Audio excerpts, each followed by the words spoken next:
Queridos, eu recentemente comecei a expor alguns sermões, fazer uma série de sermões no livro de Salmos. O primeiro salmo nós falamos sobre cultivando profundidade numa era de superficialidade, com o salmo de número 1 que traz ali algumas palavras de sabedoria para esse tempo de superficialidade. Nós falamos também do Salmo de número 2, onde nós expomos aqui o texto falando sobre o governo humano é provisório, mas o governo de Deus, ele é eterno. E hoje, irmãos, eu gostaria de falar sobre o Salmo de número 3, cujo tema é: o Senhor é proteção, mesmo em meio às adversidades. Então, se você não viu ainda a primeira mensagem, está lá no nosso canal do YouTube, na IBAM-B3, IBAM-Buritis 3, você pode ouvir esta mensagem, aprender alguma coisa que nós trouxemos, que nós compartilhamos, tanto o do Salmo de número 1 como do Salmo de número 2. E hoje, irmãos, nós vamos dar continuidade a esta série no Salmo de número 3. Então, eu queria que você abrisse a sua Bíblia no Salmo de número 3. Então, eu gostaria que você não distraísse o seu coração, que você ficasse atento a esta palavra. Eu tenho certeza que nós iremos tirar lições deste salmo, e esse é o nosso propósito, esse é o nosso intuito, que nós saiamos daqui, irmãos, com mensagem da parte de Deus para o seu coração, amém? Em que Deus é proteção mesmo em meio às adversidades. Vamos ler o Salmo de número 3? Diz assim o Salmo de número 3. Vou ler aqui, estou com a Bíblia aqui, mas também estou com o meu tablet, então vou ler no meu tablet aqui. Diz assim a palavra do Senhor: Senhor, como se têm multiplicado os meus adversários? São muitos que se levantam contra mim. Muitos dizem da minha alma: não há salvação para ele em Deus. Porém, tu, Senhor, és um escudo para mim, a minha glória e o que exalta a minha cabeça. Com a minha voz clamei ao Senhor e ouviu-me desde o seu santo monte. Eu me deitei e dormi, acordei, porque o Senhor me sustentou. Não temerei 10 milhares de pessoas que se puseram contra mim e me cercam. Levanta-te, Senhor, salva-me, Deus meu, pois feriste a todos os meus inimigos nos queixos. Quebraste os dentes aos ímpios. A salvação vem do Senhor. Sobre o teu povo seja a tua bênção. Pai querido, nós te louvamos nessa noite. Te bendizemos, ó Deus, por este momento em que estaremos expondo a tua palavra. Que o Senhor nos traga entendimento, que o Senhor nos traga paz, que o Senhor, ó Pai, faça com que os nossos corações estejam atentos e os nossos ouvidos abertos à mensagem do Senhor nesta noite para os nossos corações. Que o Senhor nos abençoe, que o Senhor nos ajude, Pai, na exposição desta palavra. Em nome de Jesus. Amém. Glória a Deus. O salmo que acabamos de ler, irmãos, é um relato de lamento e, ao mesmo tempo, de confissão. Por que de confissão, irmãos? Porque Davi, que é o salmista, quem escreve este salmo, descreve o que aconteceu e o que ele viveu em seu tempo.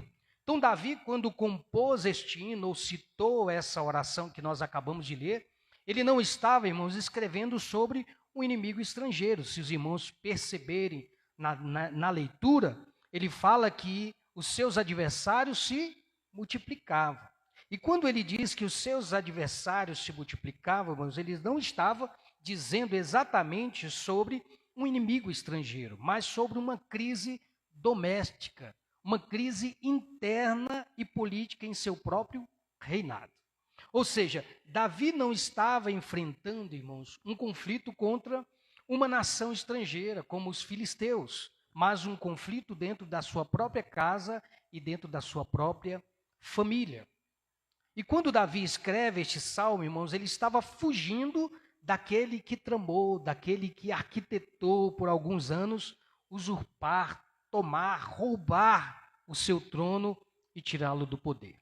Davi, irmãos, ou qualquer outro que estivesse no poder, poderia esperar que qualquer um de fora fizesse isso, que pudesse tomar o seu trono, roubar o seu reinado. No entanto, irmãos, essa conspiração, este ideal de tomar o trono, vinha de quem ele menos esperava. Vinha da sua própria casa, da sua própria linhagem. E o líder dessa revolta, irmãos, era nada mais, nada menos que seu terceiro filho e um dos mais amados, chamado Absalão. E por que Absalão, irmãos? Porque conforme 2 Samuel, capítulo 15 até o capítulo 18, é onde vai se desenrolar todo o contexto deste salmo. Então, quando Davi escreve o salmo, ele não escreve, irmãos, aleatoriamente. Ele escreve mostrando-nos o que estava acontecendo ou o que aconteceu na sua vida. Então, Absalão, irmãos, que era o seu filho, passou anos conquistando o coração do povo de Israel às escondidas. Olha que coisa, irmãos, que o filho de Davi estava tramando. E os irmãos vão entender por que ele estava nesse tempo todo conquistando o coração do povo de Israel. Porque naquela época, irmãos, Davi reinava em Hebrom, centro político deles, com a tribo de Judá. E Isbosete, que era filho de Saul, da tribo de Benjamim, reinava em Manaim, ou seja, Davi estava de um lado e Isbosete, que era filho de Saul, estava de um outro lado, reinando sobre as 10 tribos de Israel, enquanto Davi estava reinando apenas a tribo de Judá. Então, eles estavam longe, irmãos, numa região segura e longe do alcance dos filisteus, que derrotou em outrora o seu pai no Monte Gilboa. Então, com a divisão das tribos, já naquela época, conforme a história bíblica, irmãos, frequentemente Israel passava a designar o bloco do sul, né? E Absalão, aproveitando-se disso, depois de fugir das consequências do que ele havia cometido, retorna a Hebrom. Por que eu estou resumindo aqui essa história, irmãos? Porque os capítulos ali de 2 Samuel, capítulo 15 ao 18, vai contar por que Absalão, o filho de Davi, estava tramando contra o seu pai. E ele vai para o portão da cidade, irmãos, que não era apenas uma entrada, mas o centro da vida pública, o centro da vida jurídica e comercial, onde ele começa a receber a queixa das outras tribos, alegando que seu pai não tinha tempo para resolver. E aí os irmãos vão ver justamente no capítulo 15 de 2 Samuel. Então, na cultura bíblica, irmãos, quem se sentava no portão exercia autoridade, ainda mais sendo o filho do rei Davi. Então, Absalão passou a ter por si só, por si próprio, esse poder que não lhe fora atribuído. Então, todo aquele que ia para o portão da cidade, que recebia ali as queixas, né, das outras tribos do que o rei poderia fazer para eles, então alguém recebia essas queixas, recebia esses pedidos, muitas das vezes de socorro, né, para que o rei intervisse em alguma que fosse uma ação jurídica, uma ação pessoal. Então aquela pessoa que estivesse ali no portão levaria ao rei. Só que Absalão, irmãos, fez o contrário. Então ele criava neles a percepção de que o governo do seu pai Davi era burocrático, era indiferente, não queria atender às queixas daqueles homens. E aí olha a inteligência e perspicácia de Absalão para minar as forças do rei Davi. Então ele dizia: quem me dera ser constituído juiz nesta terra. 2 Samuel, capítulo 15, verso 4. Então isso gerava, irmãos, confiança, gerava empatia e populismo naquelas pessoas. Então sempre que alguém se aproximava dele, Absalão o impedia, ele estendia a mão e o beijava. Uma forma de mostrar que ele era o homem do povo. A forma de mostrar que ele estava atento ao pedido ou às queixas daquelas pessoas, daquele povo. E aí o texto é claro, irmãos, assim roubava Absalão o coração dos homens de Israel. Então ele se aproveitou, irmãos, dessa situação e dessa insatisfação.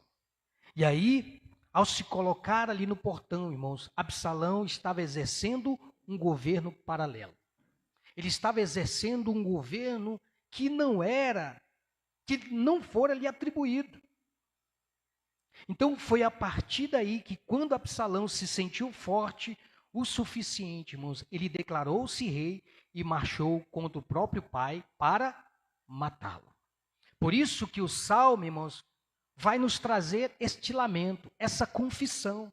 E é aqui que nós entramos no Salmo. Por isso que Davi, no verso 1, vai declarar ao Senhor em oração, dizendo: Senhor, como se têm multiplicado os meus adversários. São muitos que se levantam contra mim. Então imagine, irmãos, a dor de um pai que precisa fugir para salvar a pele porque o próprio filho quer o seu sangue. Olha que coisa, irmãos. Se nós contextualizarmos para os nossos dias, irmãos, há aquela profecia em que os pais se voltariam contra os filhos contra os pais. Então, essa realidade já fazia parte da vida de Davi, irmãos. O seu filho queria o seu próprio sangue. Por isso que o Salmo é um lamento, porque essa situação, essa adversidade, irmãos, lhe causou uma ferida enorme, que foi emocional e familiar. Quantas famílias, irmãos, estão vivendo? Não se apartaria a espada e nem o juízo. Segundo Samuel, capítulo 12, verso 10. Então, o pecado que ele havia cometido, irmãos, lhe rendeu dolorosas consequências. E o que lhe restava era tomar, irmãos, uma atitude que outrora ele não fora tomado. Então, a lição que nós podemos tirar, irmãos, dessa história, é que o pecado que nós cometemos prejudica não apenas a nós mesmos, mas prejudica também aqueles que estão ao nosso redor. O pecado de Davi, irmãos, provocou toda essa circunstância, essa adversidade. Davi, irmãos, pecou contra Deus, quis escondê-lo, mas Deus, irmãos, que sabe tudo, revelou o seu pecado, levando-o ao arrependimento. E a palavra de Deus nos ensina, irmãos, através de Provérbios, que o que encobre as suas transgressões nunca prosperará. Porém, aquele que confessa o seu pecado e o deixa, abandona, alcança misericórdia, alcança perdão. Então, irmãos, nós não podemos esconder o nosso pecado. Nós precisamos, irmãos, se pecarmos, confessarmos ao Senhor, abandoná-lo e deixá-lo para que nós alcancemos o perdão, para que nós alcancemos a misericórdia do Senhor. Então foi isso que Davi fez, irmãos. Se Deus não tivesse levantado o profeta Natã, talvez Davi teria levado o seu pecado muito tempo escondido. Encobrir erros, irmãos, leva à ruína. Se nós olharmos a história de Davi, vamos ver que ele teve fracassos no meio da caminhada. Agora, enquanto que reconhecer, confessar e abandonar o pecado, arrepender-se verdadeiramente, irmãos, traz perdão e compaixão de Deus, permitindo uma vida nova. Então, não basta apenas confessar os pecados, é necessário abandonar a prática do pecado para encontrarmos perdão. Então, a crise que Davi passou, portanto, irmãos, foi a colheita amarga de erros passados. Deus sabia, irmãos, que de certa forma aquela desordem na sua família tinha raízes em suas próprias falhas como pai e como homem. Ele deveria, irmãos, ter tomado uma atitude lá atrás, mesmo que fosse contrária à sua própria vontade. Afinal de contas, ele conhecia a lei. Ele era um rei, ele fora escolhido pelo Senhor. Apesar do seu pecado, ele continuava sendo um homem segundo o coração de Deus. Ele não havia sido escolhido pelo homem, ele foi escolhido pelo Senhor para reinar sobre Israel, irmãos. Então, ao invés de ter vigiado e voltado à guerra, que os irmãos já conhecem essa história, ele decidiu ficar no palácio, onde culminou em sua queda. E aí, tempos depois, dentro da sua própria casa, conforme o que Deus havia falado pelo profeta Natã, que não se apartaria da sua casa o juízo, então, irmãos, seu filho Aminon comete um incesto, violenta a sua irmã Tamar. E aí o que Davi deveria ter feito, irmãos? Ele deveria ter aplicado a lei de maneira justa e imparcial, onde poderia ter levado, irmãos, infelizmente, Aminon à morte, ou no mínimo ter expulsado, banindo-o do seu próprio reino. Então era isso que Absalão, irmãos, no mínimo esperava de seu pai, como homem, como rei de Judá fizesse. Mas ele preferiu passar panos. Ele preferiu encobrir, irmãos, o pecado do seu próprio filho Aminon. Ou seja, Davi preferiu minimizar um erro gravíssimo, irmãos, debaixo de sua autoridade, agindo de forma conivente com o que aconteceu. Perceba, irmãos, que ser conivente com erros provoca mais consequências do erro cometido. Foi o que aconteceu com Davi. Então, quantas vezes, irmãos, somos coniventes com os erros dos nossos filhos? E não entendemos que isso sempre gera consequências e pode nos prejudicar e prejudicá-los também mais à frente.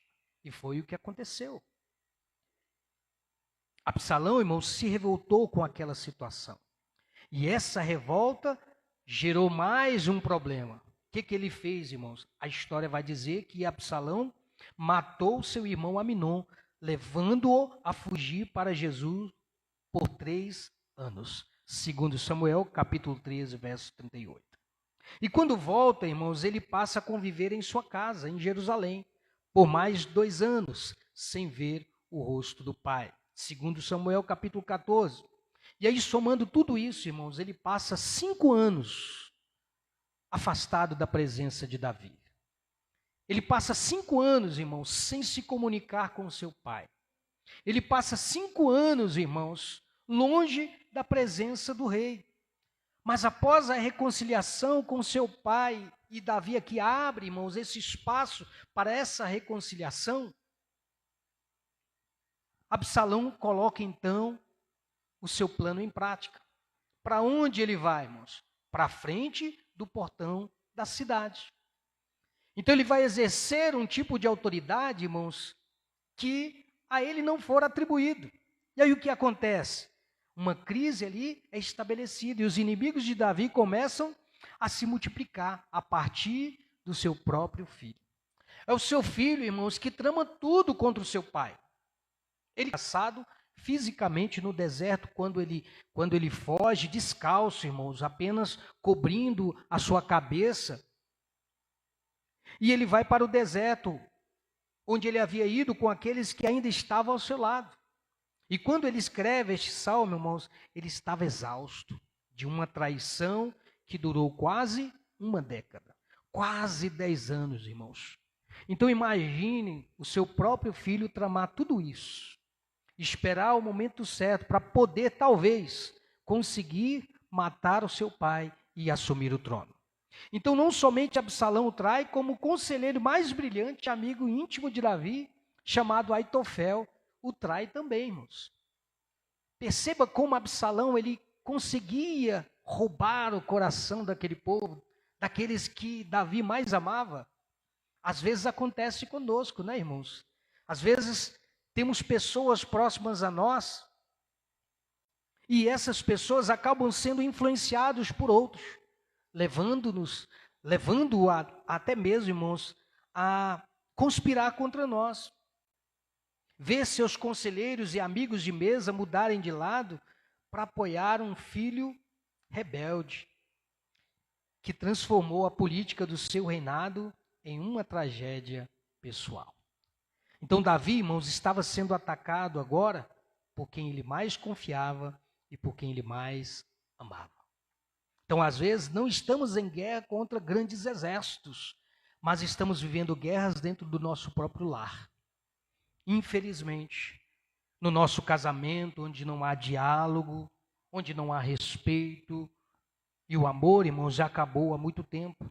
Às vezes com nossos filhos rebeldes, que acham que sabem de tudo e querem viver uma vida distante de princípios e longe de Deus. E às vezes, irmãos, com pessoas próximas a nós, que esperam o momento certo para expor as nossas fragilidades, até porque somos falhos, somos imperfeitos, e vulnerabilidade, como foi o caso de Absalão. Absalão, irmãos, fez tudo isso com seu pai. Ele expôs a fragilidade do seu pai. Ele conseguiu, irmãos, minar as forças do rei. Então Davi mostra, irmãos, que muitas vezes as dores e as decepções são causadas por quem menos esperamos, ou por aqueles de quem mais amamos e confiamos. Não sei se já aconteceu isso com você, mas com Davi aconteceu, irmãos. E essa é uma dura e triste realidade. Mas o golpe mais baixo dos inimigos de Davi, irmãos, foi dizer a ele: não há salvação para ele em Deus. Esse foi o golpe mais baixo. Isso foi o que mais doeu em Davi, irmãos. Saber que eles estavam afrontando, irmãos, não a ele próprio, mas a sua identidade em Deus. Estava afrontando o próprio Deus, irmãos, que o escolhera. Eles tentaram atingir a única coisa que restava a Davi, que era a sua esperança no Senhor. Quantas vezes, irmãos, somos atacados também com aqueles que querem minar, que querem, irmãos, dizer para nós que nós não podemos nada, que nós não conseguimos nada, fazem com que nós percamos a esperança, irmãos, naquele em quem nós confiamos. Então eles tentaram atingir a única coisa que restava a Davi. E o que mais doía em Davi, irmãos, mesmo sabendo que os da sua casa e o da sua mesa tentavam contra a sua vida, era saber que eles tentavam destruir a sua identidade, a sua reputação no Deus Todo-Poderoso. Então o inimigo, irmãos, é tão sagaz que às vezes ele não ataca apenas aquilo que possuímos, aquilo que temos de mais precioso. Ele procura, irmãos, atacar a nossa identidade de filho de Deus. Você é uma filha de Deus. Você é um filho de Deus. E ele procura nos atacar desta maneira, irmãos. Esse é o pior golpe que ele utiliza para fazer com que nós percamos a esperança no Senhor. A esperança no único e verdadeiro Deus. Assim foi com Jesus, irmãos, na tentação do deserto. Como Satanás se dirigiu a ele? Como Satanás quis, irmãos, atacar Jesus? Atacando a sua identidade. Se tu és o Filho de Deus, transforma essas pedras em pães. É dessa maneira, irmãos, que Satanás sorrateiramente nos ataca. Aqui eles estavam, irmãos, dizendo em outras palavras: se tu és o homem segundo o coração de Javé, onde está ele agora para te livrar? É dessa maneira que o inimigo de nossas almas, irmãos, vem até nós, fazer com que duvidemos de quem somos o Senhor, ou que o Senhor é para nós. Então Davi não se deixa abalar, irmãos, nem leva necessariamente em consideração o que eles pensavam a seu respeito. É nesse momento que acontece a virada. Ele então declara com fé, versos 3 e 4, porém tu, Senhor, és um escudo para mim. Segundo, és a minha glória. E terceiro, irmãos, és o que exalta a minha cabeça. Pois com a minha voz clamei ao Senhor, porque ele me ouviu desde o seu santo monte. Davi, irmãos, para de olhar para os muitos e olha para o único. Aleluia. Aleluia. Assim devemos ser nós, irmãos. Não olharmos para as circunstâncias, mas sempre e somente para o único digno de honra e glória, o grande El Shaddai, o Deus Todo-Poderoso nas batalhas, o Deus que em meio às adversidades, irmãos, nos protege e está conosco. Quando Davi, irmãos, declara que Deus era seu escudo, ele estava se referindo a uma imagem técnica e poderosa de sobrevivência. Por quê, irmãos? Porque naquele tempo existiam dois tipos de escudos. Um escudo maior, grande, né? retangular que cobria e protegia o corpo inteiro. Não sei se os irmãos já assistiram esses filmes épicos, né? De guerreiros aí, que nas batalhas eles usam um escudo retangular, né? Quase do meu tamanho. Então eles protegem o corpo inteiro.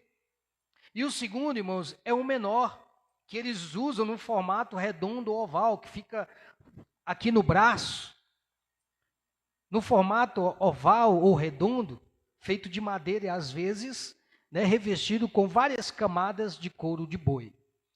Então, para que servia esse revestimento? Justamente, irmãos, para que não ressecasse e quando eles fossem atingidos por flechas, essas flechas batessem e elas pudessem tomar outra direção. E qual a diferença de ambos, irmãos? A diferença está no tamanho e no peso.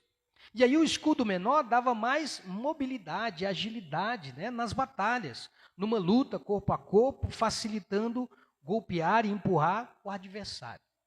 Mas o que Davi queria dizer com isso, irmãos? Davi queria dizer, irmãos, que Deus protege o fiel enquanto ele caminha, enquanto ele sobe o Monte das Oliveiras chorando, porque Davi estava chorando, angustiado, porque o seu filho havia se levantado contra ele.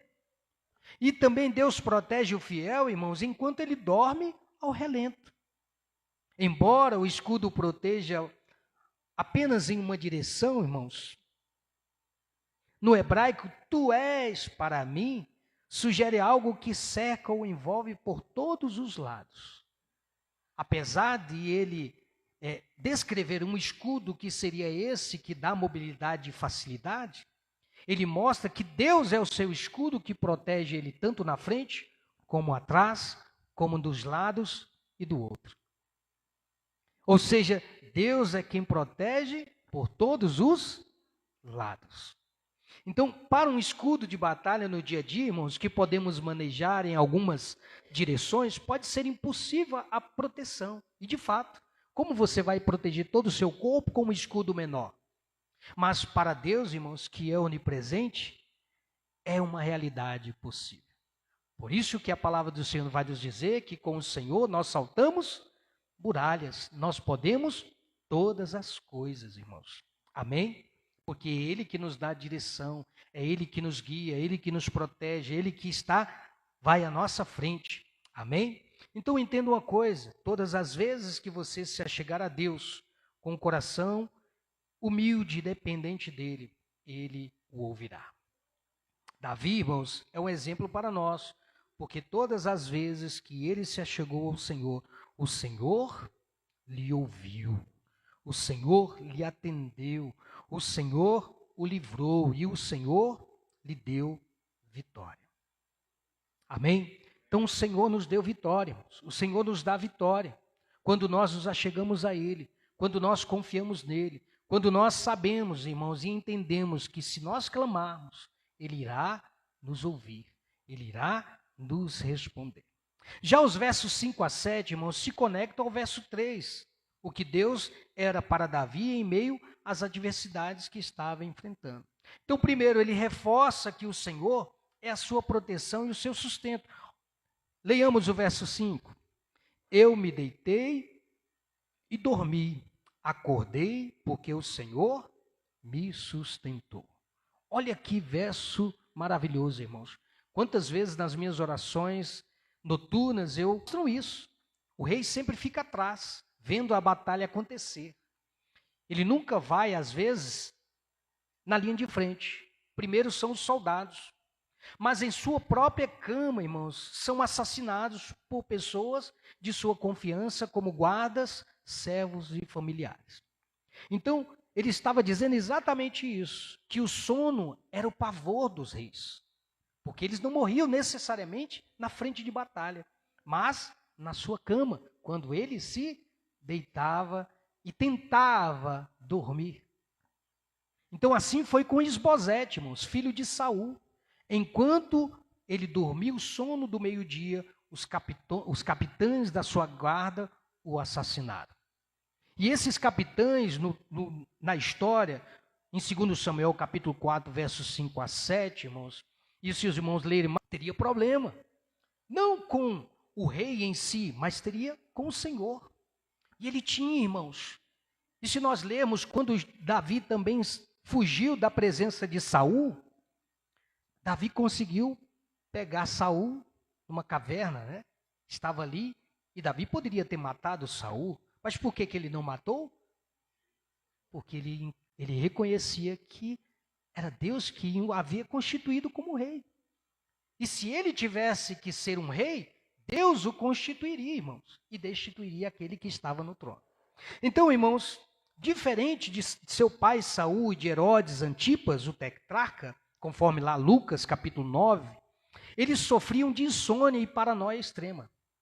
Veja como era o pavor do sono dos reis. Eles não dormiam, irmãos, eles sofriam de insônia e paranoia. No entanto, a morte deles vieram de uma outra forma. Então, pois sabiam que fechar os olhos significava entregar as suas vidas a outro e também ao seu rei. Por que também era o pavor dos reis o sono? Porque para a mentalidade da época, irmãos, o rei era considerado como um pastor. E o pastor, irmãos, se ele dorme, o rebanho fica exposto. E no caso de Davi, ele quebra essa lógica do rei paranoico. Isso não significava que Davi não tinha medo. Pelo contrário, ele não deixou que o medo o paralisasse, pois sabia que o guarda de Israel nunca dorme. O guarda de Israel, irmãos, conforme Salmo 121, verso 4, é o próprio Deus. Deus, irmãos, não dorme. Satanás também não dorme. Quando ele quer tramar algo contra aqueles, os escolhidos do Senhor, irmãos, não tem sono para ele. Por outro lado, enquanto Absalão e Aitofel estavam acordados naquela noite, tramando um ataque surpresa, conforme 2 Samuel capítulo 17, em contraponto à traição, Davi estava em repouso pela fé. Não estava, irmãos, não era qualquer fé, era uma fé inabalável, uma fé confiante, uma fé cheia de coragem. Então nós precisamos olhar para Davi, irmãos, nesse sentido. E fazermos, irmãos, sempre quando o nosso coração estiver angustiado, ou quando estivermos com insônia, e podemos citar, irmãos, esta oração. Em paz me deito e logo pego no sono, porque é o Senhor que me sustenta.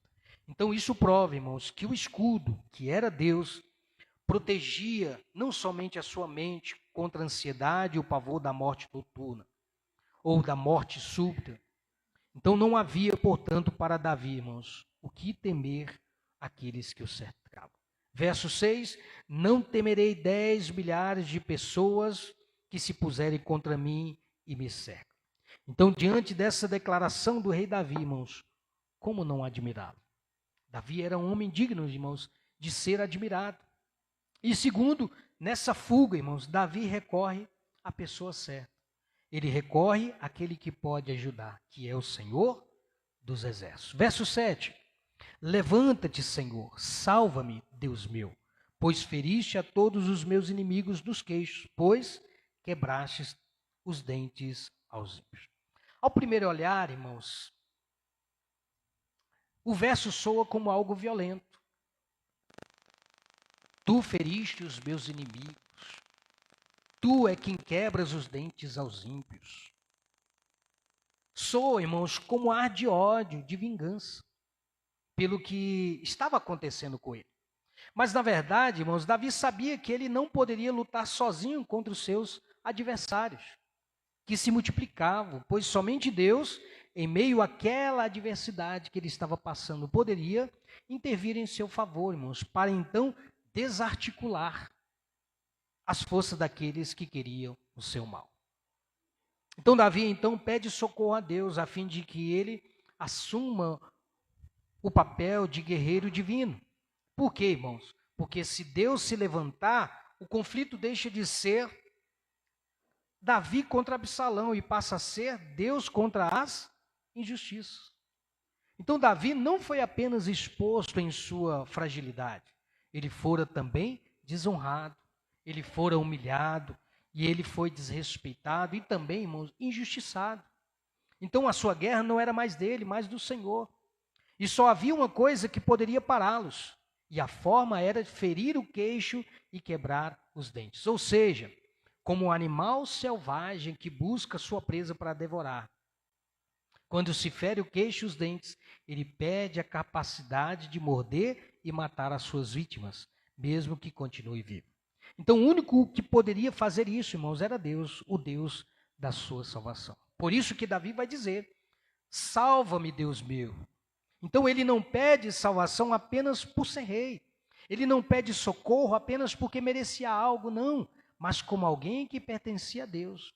E quando temos a certeza, irmãos, de que pertencemos, podemos ficar em paz, pois Deus cuida de nós e luta as nossas batalhas. Quando você não se achar mais com capacidade para lutar, entregue nas mãos do Senhor. Ele irá lutar as suas lutas. E por último, irmãos, Davi reforça no verso 8 que Deus é quem o socorre, que Deus é quem protege, é Deus quem livra, mesmo em meio às adversidades. Por isso que eu intitulei este salmo, irmãos, como aquele que protege mesmo em meio às adversidades. E é isso que Davi passa para nós, irmãos. A salvação, declarando que a salvação vem do Senhor.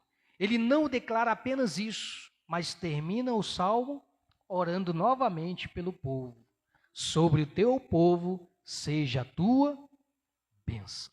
Então, mesmo quando o povo trai, irmãos, mesmo seguido pelo seu filho Absalão, ele pede a bênção de Deus sobre eles. Olha que coisa incrível, irmãos. Ele poderia pedir que Deus vingasse, que Deus o restituísse o trono. Porque aquele momento, irmãos, que ele estava fugindo, ele já havia perdido o seu reinado, o seu trono. Mas não, irmãos, ele pede a bênção de Deus sobre eles. E assim Davi fez. Então, quando somos protegidos por Deus, irmãos, não precisamos de vingança. Podemos desejar a bênção até para aqueles que foram influenciados contra nós, como nos ensinou também Jesus. Ouvistes que foi dito: amarás o teu próximo e odiarás o teu inimigo.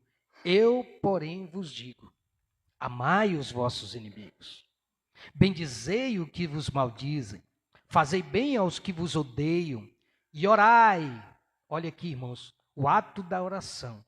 Orai pelos que vos maltratam e vos perseguem. De enviar Uzai para espionar seu filho Absalão, a causa primária do seu livramento foi a intervenção de Deus. Podemos ser, irmãos, inteligentes ao ponto de darmos conta de alguma coisa. Todavia, se Deus não intervir, irmãos, e se Deus não estiver conosco em nossas batalhas, a nossa inteligência, irmãos,